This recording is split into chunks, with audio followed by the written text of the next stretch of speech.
estimate of how much I make every month from YouTube. That is a blessing. In fact, that is a huge blessing. And I don't think people really truly understand the blessing that can potentially come from YouTube. And that's why I'm doing what I'm doing. Hi family, my name is Aaliyah May and I'm doing a commitment series here on YouTube to see if YouTube is really on easy mode. I'm doing this for multiple reasons, okay? For one, I want to really test it out and I want to get a first-person perspective, like a real, raw, authentic perspective on what it's like to wake up every single day, get on here, talk what you want to talk about, bring value, entertainment, and everything like that every single day. And I wanted to do that in real time just to show that and to prove to myself and to everybody who's watching that it can be really this easy to wake up and do your due. You know what I'm saying? So I'm also doing this because I know how amazing an opportunity like this is, right? To use the platform, this YouTube platform, to build a personal brand, to build a community, right? To help others, to bring value into a space where there are so many people who can watch you and you can speak life into them. You can help them make money. You can help them with finance or fitness or wealth or something like that. You just get on here, you talk about things that are relatable, and you never know who you're going to help. And so that's why I'm also doing this as well. So today's video is going to consist of 3 parts, or at least have 3 different elements in them. The first element is that I am going to give real-time feedback on what's happening during this experiment of, is YouTube really on easy mode? Things that are working, things that are not working, tips and tricks, advice, yada, yada, yada. The second thing is that I'm going to include a daily vlog. So little things and little scenes that are happening throughout my day, just to kind of give a sense of realness, like I am a real human being. I am a busy body. I am very productive. I'm a business owner. You know, I am a mother. And so I'm busy. And so I'm giving moments like that to share with you guys. And then the last thing is that I'm going to include a wealth topic at the end, so stay tuned for that. Today is going to be special. I'm going to be talking about how I actually started my childcare business and how it's going. And if you are interested in starting a childcare business from out of the comfort of your home or your residence, then you should definitely stay tuned. That's going to be towards the end of the video. Okay, so the first real-time feedback that I want to share with you guys is that when I started watching all of these videos going viral about how YouTube is on easy mode, one of them is Dante. I can't remember his last name. Dante something. I'll put his YouTube video channel in the description box when I remember his name. But one of them is Dante, and there are a few others that I came across. They are basically telling people to, you know, just get on YouTube and tell people how easy YouTube is. Like, that's all you talk about. Or talk about how YouTube is actually pushing out small YouTube creators and how it's really our turn. Or talk about, you know, your job or something like that. Now, I want to say that I do agree with getting on and talking about something. However, I do think that it should be things that are a little bit more valuable, things that people can really take away from watching your video, right? And if all you're doing every single day is talking about how easy YouTube is, then eventually that can get a little bit repetitive and maybe even boring, you know? And so that's why I decided every single video I'm going to keep the original theme that I have for my channel. My channel was built and bred on wealth and wellness. And so that's why every single video I include a wealth topic. You don't have to talk about wealth and finances or wellness like I do. You can talk about your journey into nursing if you are a nurse. And the second real-time feedback is that since this is all about doing less and just posting every single day, we're kind of focusing on, you know, quantity over quality because we're taking away editing. Like, you're not, when your video is done, you're not editing so much. I said before in my last video that I cut out the dead space. So if I'm saying a lot of ums and I'm making a lot of mistakes, I cut that out. That's pretty much the only editing that I do. So keeping that in mind, I'm learning from the past few days that it's still important to keep things interesting. And so that's why I've been trying to incorporate a lot of different angles and shots with my vlogging portion. So that way it's not just I'm doing one thing or just a couple of things. Like I'm including different viewpoints, okay? My mommy's here visiting.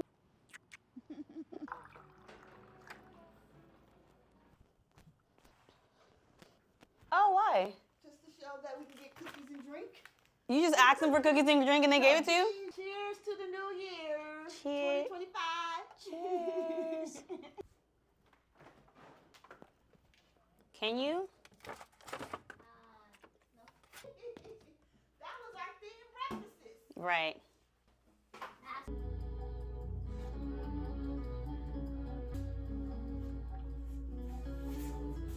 YouTube fam, what's up? Welcome to the wealth portion. Now listen here, if you made it this far, you might as well, come on, just go ahead and join me on this journey to seeing whether or not YouTube is really on easy mode, okay? You might as well hit the subscribe button, like, and hit a comment, and tell me how you feeling. How are you feeling so far? It's day 3, okay? Okay, so today's wealth portion is all about how I started my childcare. It's an in-home daycare, and how I'm going to scale this one business to multiple 6 figures in the next 2 years, okay? Now, keep in mind that I do live in the state of California, so when I am giving all of the requirements that I had to go through and everything like that, it's referring to the state of California. Okay, so let's get right into it. So I want to start by pointing out that you do not need to be a homeowner. You don't even need to be in a house. You don't need to be in a home. You can start and run a daycare out of the comfort of your apartment, out of a townhome, out of a condo, out of a mobile home. It does not matter, okay? So that's number 1. I would like to point out though that if you are capable of buying a home, then this is a really great way to not only buy an asset, but you can have a business in your asset and have the business pay off the asset. Okay, so if you're in that position, I know that everybody may not be in that position right now, but this can be something that you can game plan down the line or whatever, and have be in the making, for building wealth, okay? So getting started, the first thing that needed to be done was to complete an orientation. The orientation was super easy, super simple. It took maybe a total of 4 hours to complete, and that was because I didn't do it all at once in one setting, okay? The next thing that had to be done was to be CPR certified. Of course, this makes sense. You're gonna be dealing with kids. You're gonna be dealing with other people's kids. So you wanna make yourself able to take care of an emergency in the event of emergency happening, okay? So it's a really useful thing. The CPR certification lasts for up to 2 years, and you have to recertify or get it renewed every 2 years. The third thing that needed to get done was health and safety training. Now, health and safety training were things you have to be aware of when you're dealing with the daycare. Kids underneath the age of 1 are very liable of the condition SIDS. SIDS is sudden infant death syndrome. It's a phenomenon that people don't really understand, and so that's one of the things that they talk about in this training. There's another training called the Mandated Reporter Training, which is basically a certification that you get stating that you are required, that you are putting yourself as a person of authority in the event that you notice something happening or something wrong in a child's life. So if you see bruises or marks on the body or things like that, then you take the training to basically say that you're going to report suspicious activity in a child's life. Now, when you first start a daycare, you start off as a small family childcare, and you can have up to 8 kids in a small family childcare. So pricing is all up to you. You can decide on what your pricing is. What I did is that I looked at the daycares in the area, and I tried to comp myself according to those other daycares that they're charging, because we're not necessarily a big populated area. People on average are charging about $300 per week per infant. And so you can do the math there. For just 2 infants, you can make up to $2,400 just by having 2 kids in a daycare. The great thing about this business is that it's a low cost for a high return, or it's low risk for high return, meaning that it really didn't take much to get started. I mean, the orientation, a couple of trainings, the application, and then getting some things for the room didn't take much at all. We started applying and getting things ready for the business April of 2024. And we ended up getting licensed for our in-home daycare in September. Really, it took about 6 months to complete everything. In terms of pricing, we spent about, and this is including marketing, probably right under $1,000 for everything, for all of the certifications, for the application, for the things that we got in the home. But here's the thing, one of the great things about getting into the childcare space is that there's a ton of resources available to help you become successful. Eventually, what I plan on doing is this. After 1 year of being a small family daycare, you can bump up to being a large family daycare. Now, our large family daycare consists of 14 kids.